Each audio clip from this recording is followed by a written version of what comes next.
we go. There it is. Okay, so we're going to go over what the definition of a parliamentarian is, some of the job responsibilities, bylaws, meetings, and elections. So what does a parliamentarian do? Keeps the meeting in order. Yeah, dictionary.com defines it as a person who is an expert in the formal rules and procedures of deliberative assemblies and other formal organizations. So you're the one that kind of keeps things moving along. You help the president to kind of try to keep on track, keep on your agenda, not get sidetracked with side talk so that you have a meeting that ends up being 2.5 hours long. You're the one that's going to help your president move that along. You'll also help with making sure that you are getting your motions made correctly, and that you know, or you at least know where your bylaws are. I don't know the bylaws by heart. I have to look. Even before tonight's meeting, I had to look up what quorum was, but I have my bylaws and I know where to find things. I highlight different areas on them. You need it to know who your officers are, when your meetings are, all those good things. Okay, so you support your president during the meeting. You make sure debate is fair and balanced. You uphold the bylaws. You revise the bylaws as necessary. You assist with the election process and nominating committee, and you are a full voting member of the executive board and association, and you attend the meetings. So here we go. What are the bylaws? They're your rules, basically. They're where you look to know what your membership dues are, what officers you have at your unit, when your meetings are, who signs the check. All that information is left in your bylaws. Bylaws do need to be updated every 5 years to remain in good standing. This is nice because it used to be every 3 years, and then it always seemed like such a scramble. So 5 years gives you a little bit of cushion, and sometimes things might change, or you might want to look at your bylaws and adjust some things, and you might actually go in and make those changes before the 5 years are up. They're based on Robert's Rules of Order, and every member of the executive board should have their own copy in their binder. So you need to make sure you've got a copy of them. Your president, your secretary, EVPs, everybody on your e-board should have their own copy. Your association can look at your bylaws, but they don't necessarily need to have a copy of them. Any questions so far? We still okay? Okay. Okay, so what are the standing rules? The standing rules are the back of your bylaws, and they're kind of the more informal piece of the rules. That's where you're going to find where your meetings take place, and where maybe what committees you actually have, your standing committees, your one-off committees is what I call them. Do you have any awards and honors that you do at your school specifically? Do you kind of have a rule of like who can go to convention? Maybe in order to go to convention, somebody has had to have gone to a certain amount of meetings. So the bylaws, the way they stand now, is there's your bylaws, and then there's like the official piece to your standing rules. But then if you have things that are specific to your unit, you can add your own document at the end that are your own personalized standing rules. So maybe you have equipment on your campus that's yours. You might have bought a coffee machine or a popcorn machine, or maybe you have different themed things for your theme nights, or your own tables and tablecloths. Those would be the kinds of things that you'd want to list in your standing rules. Any awards specific to your unit, or certain money that you spend for certain things, anything that's kind of like a tradition at your school within reason would go into your standing rules.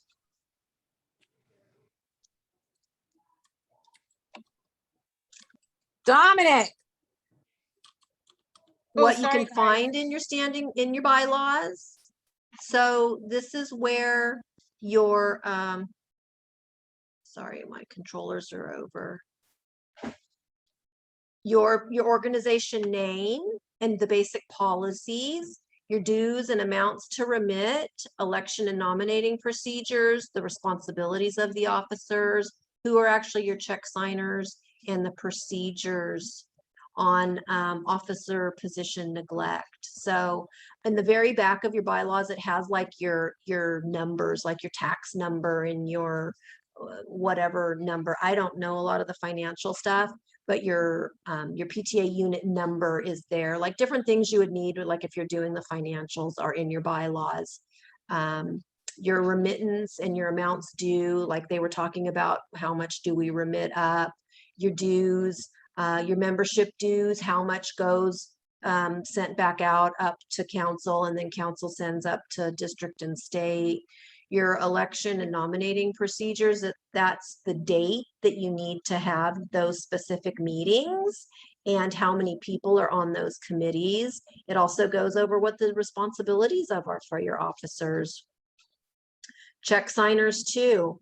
We used to only have 3 check signers at each school. Now we suggest you have 4, just in case you might need to. Sorry, a cat just attacked me. You might not be able to get a hold of, one of the 3 people. And your check signers also are specific to your unit. Who can sign the check? It might be the president, the treasurer, the EVP, maybe it's your Ways and Means chair. Those are the things that are specific to your unit. And there is also a procedure on what you need to do in case you have an officer who's not doing their job. So here we have some more. When your association meetings are held, we don't just pick a day and say, yeah, let's do it next Tuesday. That's all scheduled in your bylaws. And everyone's different. You could have an association meeting every month, every other month, 3 times a year. It's gauged on what you think you need at your school. Your current committees, your ID numbers, your last approval date, and your standing rules, all in your bylaws. So this is what I was talking about earlier, and I think you guys all understand this and are up to speed on this. So California State PTA said, yeah, you guys can have your meetings via teleconferencing through June 30th, but after June 30th, you need to go in and update your own specific bylaws. So we don't need to beat that horse because we've already talked about that quite a bit. You guys all know where you stand. How to modify your bylaws. So if you have your bylaws and you're up to speed and everything's great, but you just, you're trying to have 8 association meetings a year and it's too much of a challenge, and your e-board meets on the first Tuesday, but you think maybe you should, change it to the second Wednesday. The check signing situation maybe hasn't worked out, or you need to, add another position to your officers. There is a process that you need to do. You can do this at any point. You don't have to wait until your bylaws are, due. You can go in and change them whenever the need arises. So the first thing you want to do is create a committee.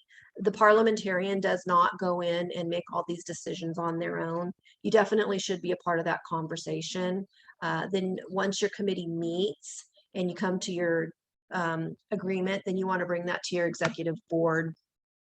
Once your executive board approves it, and you take it to association, then you're going to make the changes in the CAPTA bylaws system.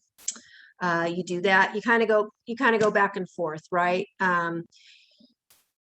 You go in, you make the changes, you bring them back, you send them to me, I send them up through channels, they come back through channels, you get them back, you take them to association for approval, you sign it, and then you can actually start implementing those changes that you wanted to make.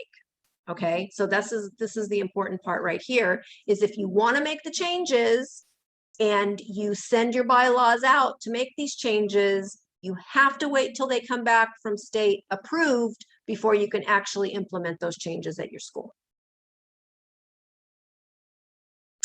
Also, if you do send them up to state and they come back and something isn't quite right, they will notify us. We'll make those changes, resubmit, and go through the process again. Okay, we good on bylaws? Okay, moving on to motions and meetings. Questions? Could you go back to that slide real quick? I was writing something and then Oh, sure. apparently I write slow here. I'm See, trying to take Valerie, notes. you are gonna know what to do and how to change your I'm- bylaws. I'm taking notes here. I'm doing it. Let's see, where was I? I can there we send go. you, Hold on I one can send you the information also, and Adrian is also Oh, pretty okay. up to snuff on what needs to be done. There's actually a worksheet that you can use, and it lists out the things that you can potentially change. Then you can use that worksheet to log on to e-bylaws and make your changes. And then it'll produce your new copy that you send to me in a PDF along with your submittal request form. It's like a bunch of little tiny baby steps. Okay. Val, I have a plethora of parliamentarian files I can send you.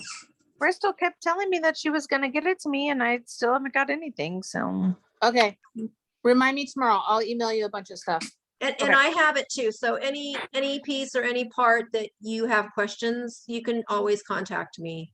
And I know it's been hectic. Believe me, it's been so crazy these first couple of weeks at school with just Right. everything that you know, we'll get it going. Okay. Motions and meetings. Let's see. So you're gonna keep your meetings flowing. First thing you're gonna do is you're gonna make sure you have quorum. Quorum is generally half plus one. And what I mean by that is you have your executive board, and maybe your executive board is made up of 8 members. Quorum would be half plus one. So it would be 4 and one more would be 5. Okay. Your association quorum is based on your, I'm pretty sure it's based on how many executive board positions you have and how many standing committees you have. And that will determine your quorum. In the last few years, we've all, you know, a lot of us have had experienced having a hard time meeting quorum. So a lot of our bylaws have been changed to reflect a lower quorum number. 5 is the absolute smallest number a quorum can be. And that's literally like if you have a president, a secretary, and a treasurer, because those are like the basics that you need to have. Most of our quorums are closer to like 6 or 7. So make sure you have quorum. Association meetings also, you know, you might need to have anywhere from 11 to 20 to hold an association meeting. So that's kind of good where when, you know, a student is actually a member, they can, you know, work towards your quorum. So your I have a parliament. question. Yes. Hi, this is Adriana Conrad. Oh, hi. Hi. Okay, so can you? That's what I have a question about meeting quorum in a PTA meeting. Okay. So can you? I'm a little confused. Can you explain that again? So let's say all the board members are there.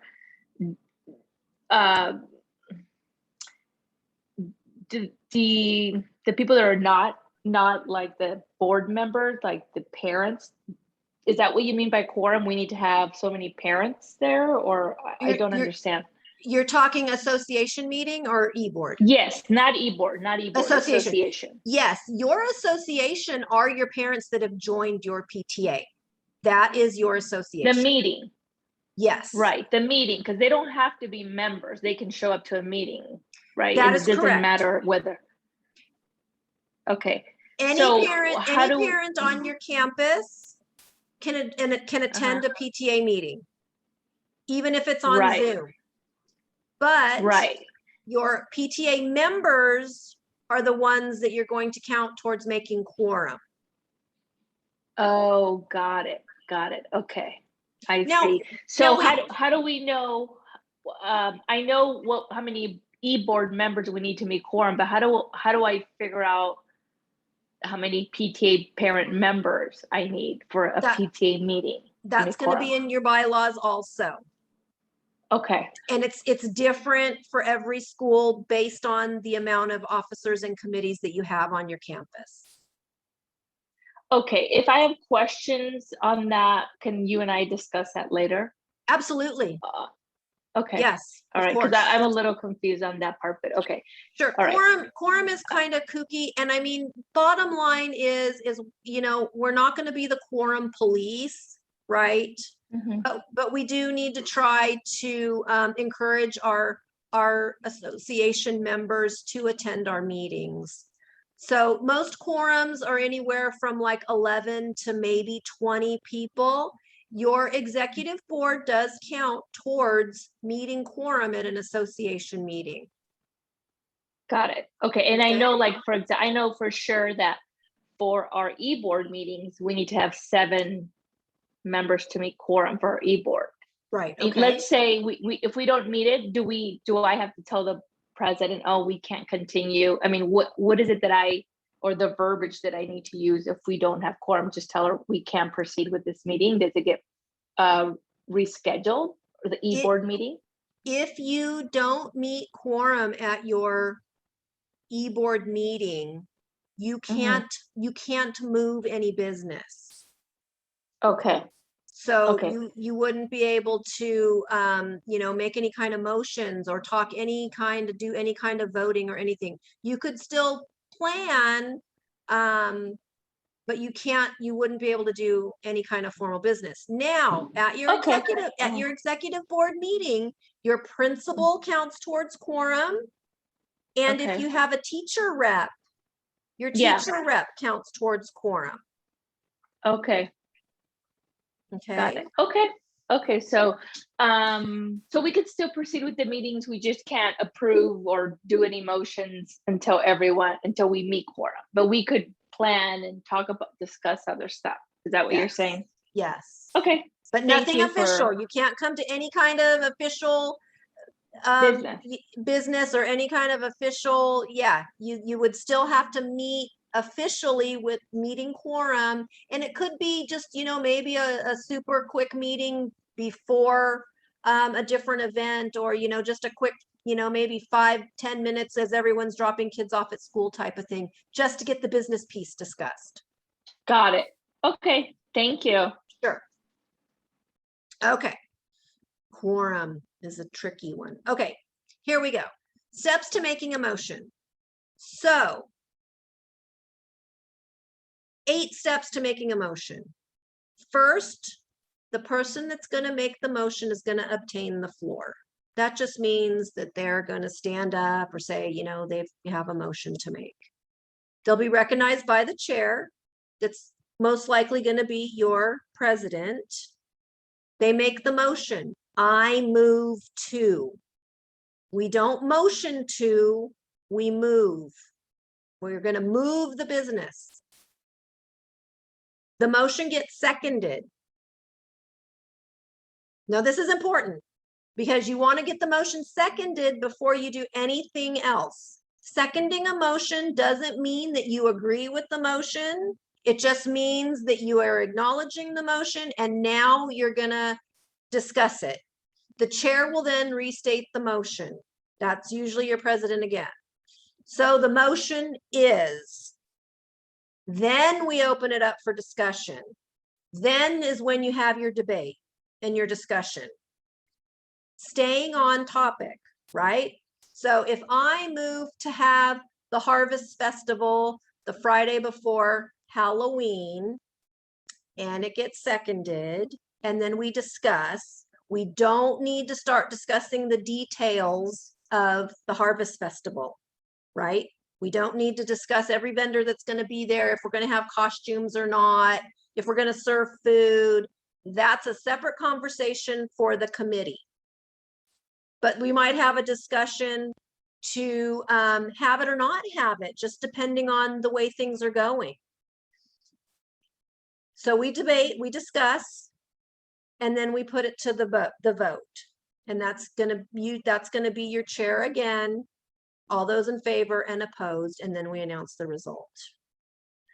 Then you might have your committee work on all those details, And then the committee would then bring that conversation back at the next meeting. But just when the motion is initially brought to the floor, we don't need to make all of the, the plans right then. We just need to get the motion either approved or not approved, and then we move on. And Can then I maybe, ask, yes. what would necessitate making a motion? What determines when it's a motion, when it's a discussion, when it, you know what I mean? Like how?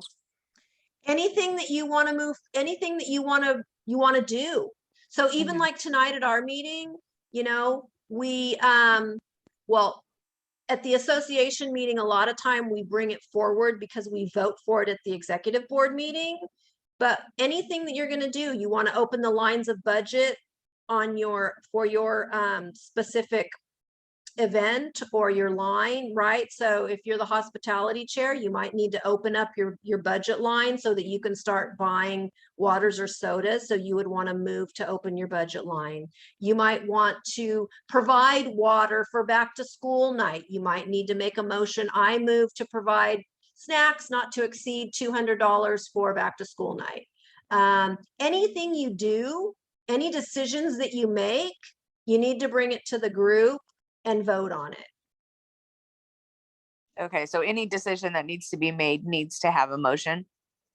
Pretty much. Okay. Are you thinking of something specific?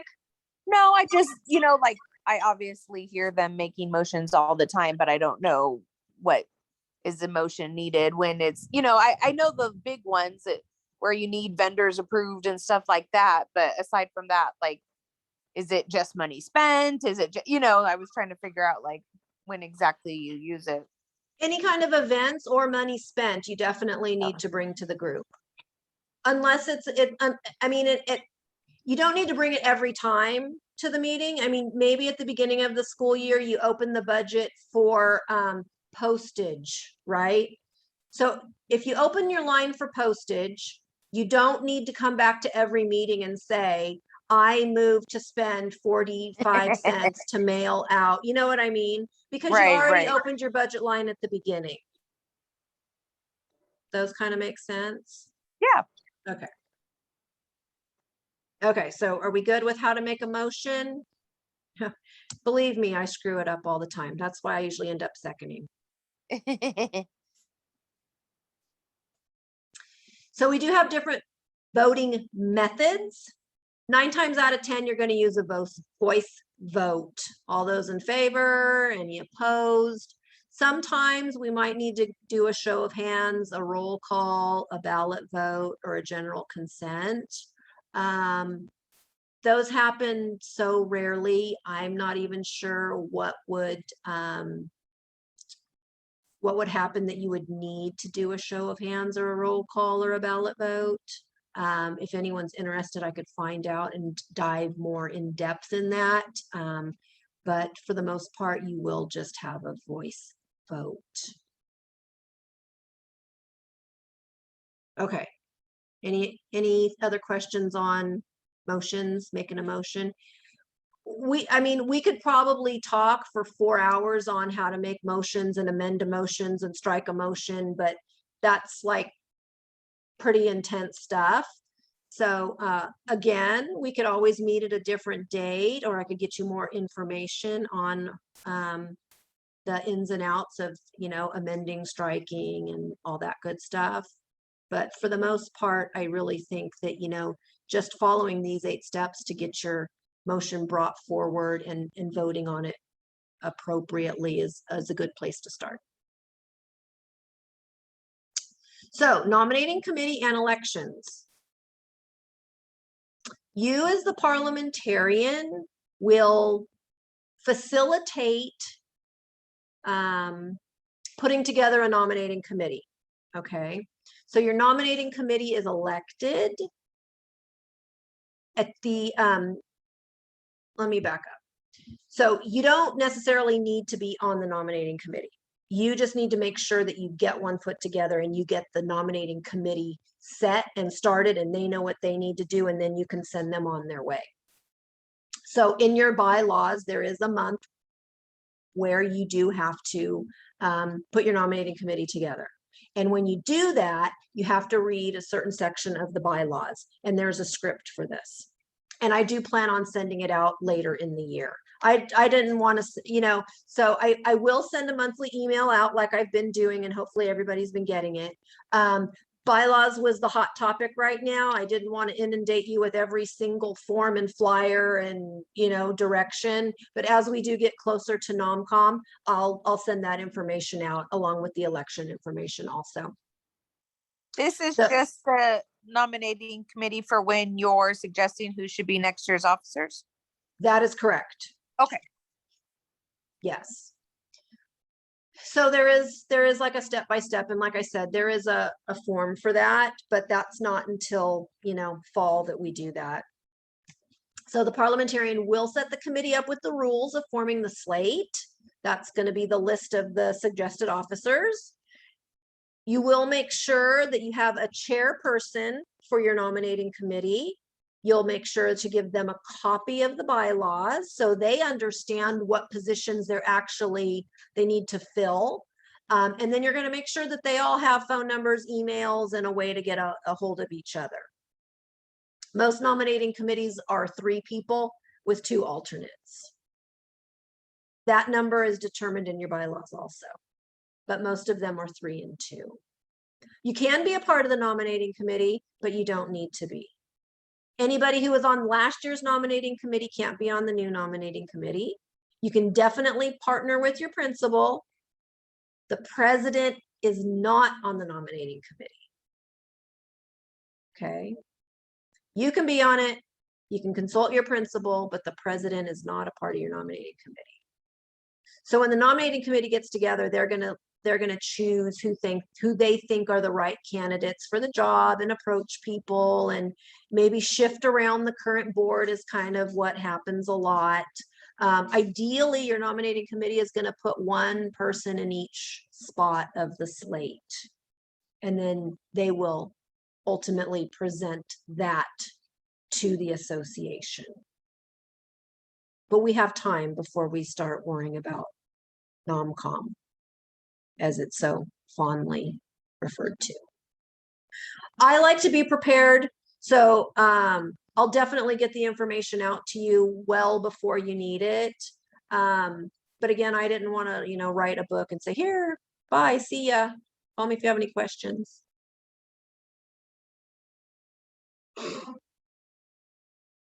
Any questions? We okay so far? Everybody feel good? Believe me, I don't know all the answers. My parliamentarian friend, Heather Ippolito, I text her a lot because she's a great lover of all things parliamentary. Okay. So now for elections, so you've elected your nominating committee. They all met. They had a couple meetings. They met with the principal and got some suggestions maybe.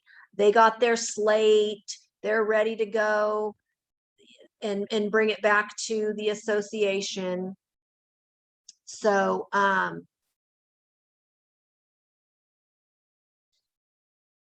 you do need to present your slate 30 days before your actual elections meeting. And presenting your slate might mean hanging it up in the bulletin board out in front of the school. It might mean posting it on social media. It could be putting it on your web page, but there's plenty of time for this. You'll have your NOMCOM meeting in the fall, and then your election meeting is usually in like the spring.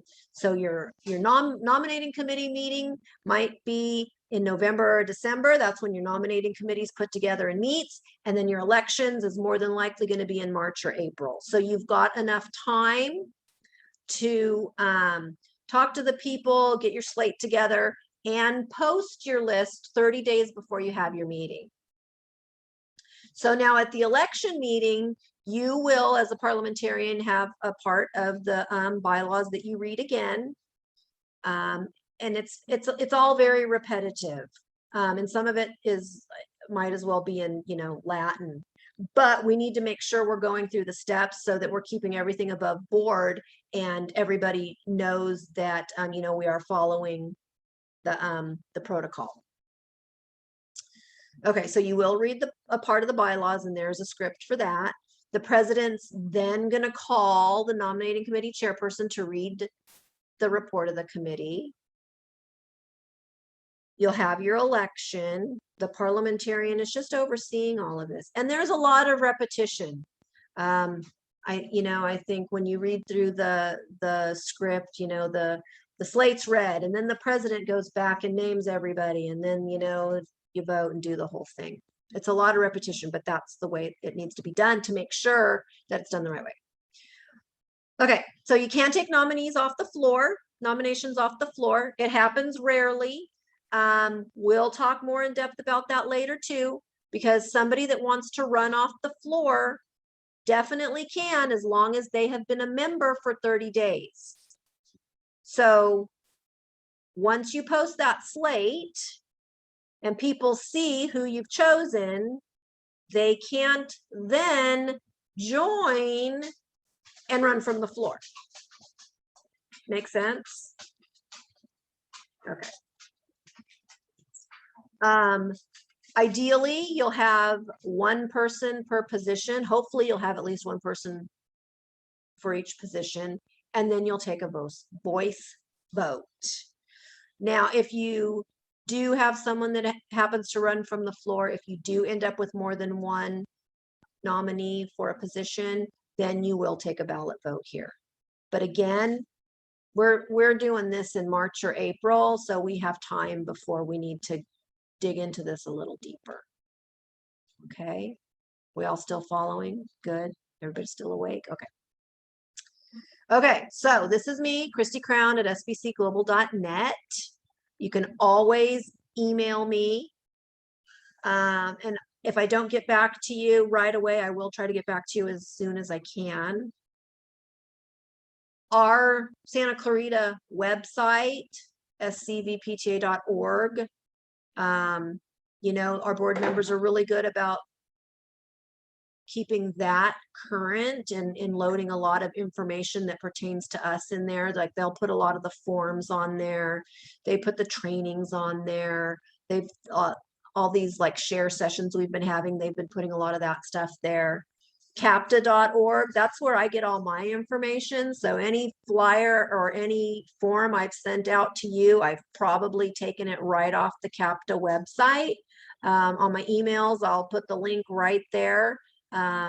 Lots of good information there. Sometimes it's kind of hard to find it because there's so much information. And then if you want to go bigger, there's also pta.org is the national website. Okay, let's see what we have next. Oh, this is it. Let me see. Oh, thank you. Okay, so let me make you guys big. There you are. Okay, so any questions? And I'm only taking easy ones. Just kidding. Yes, Megan. Easy one. Can I get a copy of the presentation since I missed some of it? Or it looked like you were recording it. Can I am recording it, and it's going to be on our SCV PTA website. Probably give it about a week. Sure. There should be last year's presentation on there. If you want to see a different version of the presentation, maybe by somebody who knows something different, you know, because everybody always kind of has their own take on things, but I believe there's one there. This one will be up there in the week. Anybody else? Questions? Comments? Anybody want to be on council with us? Looking for a membership person. I did it last year. It's fun. I gave away all the money. Everybody else is like, send in that check, send in that check. I was like, write checks, give everybody money. We love everybody. If you don't have any other questions, that's all I have. I hope that you got something out of it and some of it made sense. And again, I will send the monthly email out. So as we get closer to these other things coming up, I'll get more info out to you. Yes, make it. You probably covered this, so I apologize, but when do elections happen? That's in your bylaws. Yeah, okay. It's Cool. usually March or April. Thanks. Yeah. And again, you know, it all depends on the months that you have your association meetings. So if you don't have an association meeting in March, then more than likely your election meeting is in April or vice versa. Same with NomCom. Your nominating committee meeting is probably either in November or December, depending on if you actually have, which month you actually have your meetings. Some units have said, you know, it's just too hectic to have a meeting in December. There's too many things going on, you know, with everything else, that we're just not going to have it. So they don't have a December meeting. So their nominating meeting is probably their November meeting. And then that gives you plenty of time, or your nominating committee months, to go over the, you know, who they're entertaining to move into these positions and who they want to approach, so that you can get your slate posted 30 days before your election meeting, which would probably, it wouldn't be before March. Anything else? No? Okay, you're free to go, or you're free to leave, or you're free to go in and jump in any of the other meetings that are still happening right now. You're the best. Perfect. Thank you so much. Thank you, and feel free to contact me, any question, big or small. If I don't know the answer, I'll find someone who does. Thank you.